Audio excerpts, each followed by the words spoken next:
we provide you the platform to turn your dreams into reality. Give wings to your aspirations with KR Mangalam University. Pahalgam में हुए आतंकी हमले के बाद भारत के साथ तमाम अंतर्राष्ट्रीय देश जो हैं वो खड़े नज़र आ रहे हैं। बात करें अमेरिका, रूस या फिर जापान के, तमाम देश जो हैं वो मजबूती के साथ खड़े हैं। उन्होंने संवेदना व्यक्त की है और रूस के राष्ट्रपति व्लादिमीर पुतिन ने प्रधानमंत्री मोदी से बात की है। उन्होंने तमाम बातों में कहा कि हम आपके साथ मजबूती के साथ खड़े हैं, लेकिन अब इस मामले में अफगानिस्तान की भी एंट्री हो चुकी है। अब इन तमाम मुद्दों पर बातचीत करेंगे, लेकिन आपको इससे जुड़े अपडेट भी देंगे और न्यूज़ रूम से मेरे साथ शेखर सर जुड़े हैं। वो आपको पूरे डिटेल में बताएंगे कि आखिर इस मामले पर क्या कुछ जानकारी निकल कर सामने आ रही है। सर, रशिया के जो है राष्ट्रपति, उन्होंने बातचीत की है मोदी जी से और इस मामले में फिलहाल क्या अपडेट आई है वो हमारे दर्शकों को बताइए। देखिए, लगातार इस मामले पर भारत अपनी तैयारी जो है वो पुख्ता कर रहा है और इसे लेकर अलग अलग फ्रंट पे तैयारी की जा रही है। पहला तो ये है डिप्लोमेटिक फ्रंट पर किस तरीके से जो दूसरे देश हैं उनको अपने साथ लाया जाए, जिसमें कि कई सारे देश हैं। लेकिन जब रूस की आप बात करते हैं तो इसको यहाँ पर ये समझना जरूरी है कि हाल ही में पाकिस्तान ने रशिया से ये अपील की थी कि वो इस मामले में हस्तक्षेप करे। लेकिन इस अपील के तुरंत बाद जो है प्रधानमंत्री मोदी को फ़ोन आया, पुतिन का फ़ोन आया। उसे लेकर जो है विदेश मंत्रालय की ओर से जानकारी दी गई है। जो विदेश मंत्रालय की ओर से जानकारी दी है उसे समझना जरूरी है, क्योंकि पहलगाम को लेकर रशिया पहले भी अपना जो है स्टेटमेंट दे चुका था। लेकिन ताज़ा स्टेटमेंट देने का मायने क्या है, उसे समझिए कि रशिया किसी तरीके से कोई डाउट नहीं रखना चाहता कि इंडिया के मामले में किसी को कोई कंफ्यूजन रहे कि रूस जो है वो भारत के साथ है कि नहीं है।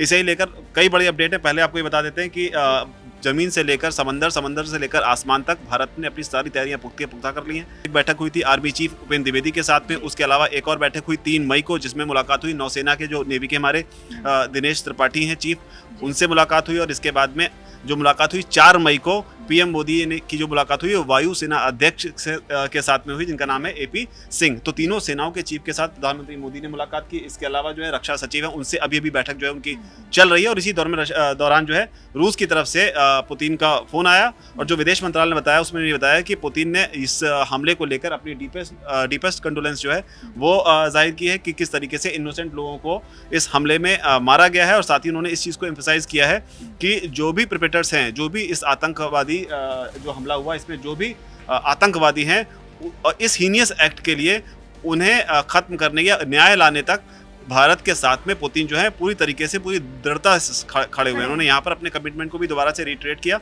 कि किस तरीके से भारत और रशिया की जो पार्टनरशिप है वो इसमें एक अहम भूमिका निभा सकती है। तो ये पुतिन की तरफ से कहा गया है। सर, इसके मायने क्या हो सकते हैं? इन्होंने जो बातचीत की है, भारत और रूस के संबंध को भी अगर हम देखें तो वो अच्छा रहा है, माना जाता है ऐसा। लेकिन अभी जो ये बातचीत हो रही है इसके क्या मायने को आप सीधे एक्शन से समझिए। रशिया की तरफ से इस तनाव की स्थिति में मिसाइलें भेजी गई हैं। मिसाइल का नाम जो है वो है इग्ला S। ये मिसाइल जो है वो बॉर्डर पर तैनात कर दी गई हैं। बॉर्डर पर जो मिसाइलें तैनात की गई हैं, इनकी आपको खूबियों को भी समझना होगा। ये ऐसी मिसाइलें हैं जो कंधे पर लेकर हमारे जवान जो है फायर कर सकते हैं। उसके अलावा जो इनकी रेंज है वो है करीब 6 किलोमीटर, वो दूर की तरफ मार करती हैं। इसके अलावा 3.5 किलोमीटर ऊपर मार कर सकती हैं। तो ये इनकी ताकत है। और इंफ्रारेड टेक्निक से ये मिसाइलें जो है ऑपरेट होती हैं, यानी किसी टारगेट को अगर इन मिसाइलों ने लॉक कर लिया तो ये उसका पीछा कर उसे मारेंगी। जो इंजन की हीट होगी, जो भी जिसे भी हिट करना होगा, उस इंजन की हीट को रीड करते हुए ये मिसाइल उसके पीछे जाएंगी और दुश्मन के चाहे वो ड्रोन हो या हेलीकॉप्टर हो, उसे निस्तो नाबूद करेंगे। तो सरहद पर इन मिसाइलों को तैनात कर दिया गया है। रशिया की तरफ से सबसे बड़ा सपोर्ट जो है आप इसे कह सकते हैं। उसके अलावा लगातार जो बयान आ रहे हैं वो एक तरीके से डिप्लोमेटिक मैसेज है कि पाकिस्तान भले ही ट्राई कर रहा हो कि रशिया उसके साइड से बोले, हालांकि ये उसकी बेवकूफ़ी है, क्योंकि इंडिया और रशिया के जो रिलेशन है वो दुनिया जानती है। जब यूक्रेन के साथ रूस का युद्ध हुआ उस स्थिति में भी भारत को काफ़ी मैनिपुलेट करने की कोशिश की गई, लेकिन भारत ने तटस्थता की नीति को अपनाते हुए इस युद्ध में कहीं ना कहीं रूस का ही साथ दिया, चाहे वो तेल खरीदने को लेकर हो या बाकी सारे इशू हो। तो उस लिहाज से अगर देखेंगे तो रूस ने एक तरीके से फिर इंटरनेशनल लेवल पर ये मैसेज देने की कोशिश की है कि वो भारत के साथ है। रूसी नहीं, अभी आप थोड़ी देर पहले खबर आई है जिसमें जापान के जो रक्षा मंत्री हैं वो भी भारत दौरे पर हैं। दिल्ली में उनकी राजनाथ सिंह से मुलाकात हुई, जहां पर उन्होंने साफ तौर पर ये कहा है कि आतंकवाद के खिलाफ जो है, चाहे वो किसी भी फॉर्म में, जब कोई कहता है कि आतंकवाद किसी भी फॉर्म में, तो जाहिर तौर पर वो पाकिस्तान को ही एक डायरेक्ट मैसेज आप इसे कह सकते हैं, क्योंकि आतंकवाद के जो फॉर्म करने की कोशिश की गई थी, गुड टेररिज्म और बैड टेररिज्म, वो पाकिस्तान की तरफ से की गई थी। इसकी बात हम कई बार कर चुके हैं कि जब कोई आतंकवाद पाकिस्तान के फेवर में काम करता है, अगर वो कश्मीर में आतंकवाद फैलाता है तो पाकिस्तान को उससे बेनिफिट दिखता है, तो उसे वो गुड टेररिज्म कहता है। लेकिन जब वही अफगानिस्तान सीमा से या तालिबान की तरफ से पाकिस्तान में हमले होते हैं तो वो उसे बैड टेररिज्म कहता है। तो आतंकवाद की जो दो परिभाषाएं गढ़ी गई, गुड टेररिज्म, बैड टेररिज्म, वो पाकिस्तान की ओर से ही गढ़ी गई। और जब कोई देश इसे कंडेम करते हुए कहता है कि टेररिज्म इन ऑल फॉर्म, यानी कि हर तरह के आतंकवाद की वो निंदा करते हैं, तो वो कहीं ना कहीं पाकिस्तान को ही मैसेज होता है। और इसे ही लेकर जो है कई सारे स्टेटमेंट भी आए हैं। सर, अब हम देख रहे हैं कि अफगानिस्तान की भी इसमें एंट्री हो चुकी है। वहाँ के जो एक्स प्रेसिडेंट है उन्होंने एक बहुत ज़ोरदार कमेंट किया है, उसके बारे में भी हमारे दर्शकों को बताइए कि उसके क्या मायने हैं। देखिए, अफगानिस्तान की तरफ से पहले भी जो वहाँ पे तालिबान का राज है, वहाँ से भी इस युद्ध की स्थिति में, ये जो तनाव की स्थिति बनी हुई है, इसमें भारत के समर्थन में कई सारे बयान आ चुके हैं।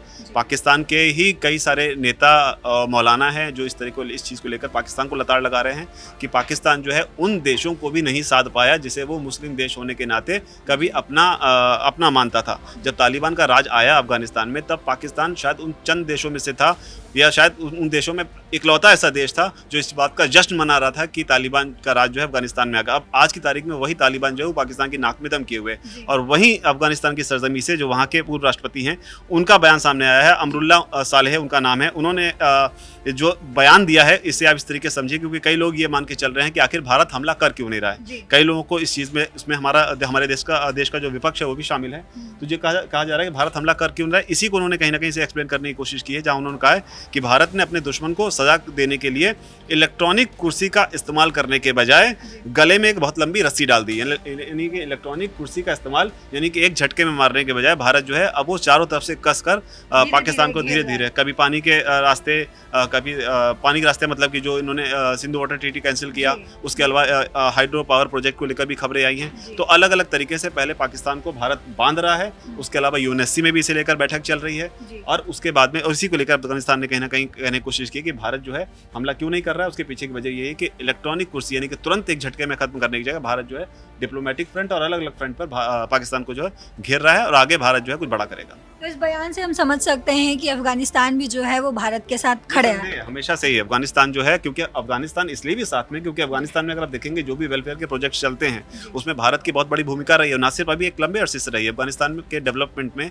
इवन तालिबान का राज आने के बाद भी अफगानिस्तान में भारत का अच्छा खासा इन्वेस्टमेंट हुआ है। तो कोई भी देश अपने निजी हित को पहले देखेगा, और जाहिर सी बात जब पाकिस्तान की बात होती है तो पाकिस्तान किसी भी देश के लिए किस काम का है ये किसी को बताने की जरूरत नहीं है। तो आपने समझा शेखर सर से कि क्या कुछ अभी अपडेट आया है, चाहे वो अफगानिस्तान हो, पाकिस्तान के खिलाफ, या फिर अमेरिका हो, रूस हो, तमाम देश जो है वो भारत के साथ मजबूती से खड़ा ही नहीं, वो ये भी कह रहा है कि हम पाकिस्तान के खिलाफ आपके साथ खड़े हैं। तो और भी जो कुछ अपडेट इस मामले में आएगा हम आप तक पहुँचाते रहेंगे। फिलहाल इस खबर में इतना ही। देश और दुनिया के तमाम खबरों के लिए देखते रहिए दैनिक जागरण। नमस्कार।